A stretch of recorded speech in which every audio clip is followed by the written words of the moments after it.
হ্যাঁ বন্ধুরা, দেখতে পাচ্ছেন আমার খামারের ভেড়াগুলি। এখানে 4টি ভেড়া রয়েছে, আরেকটি ভেড়া একটু দূরে রয়েছে, দূরে কিছু খাবার খাইতেছে, এখন আসতেছে, দেখা যাচ্ছে অনেক দূরে।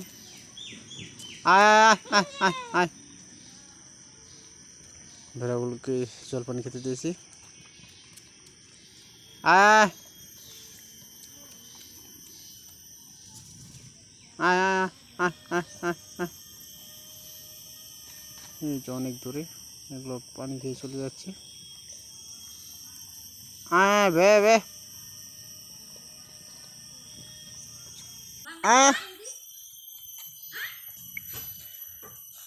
চলে যাইতেছে।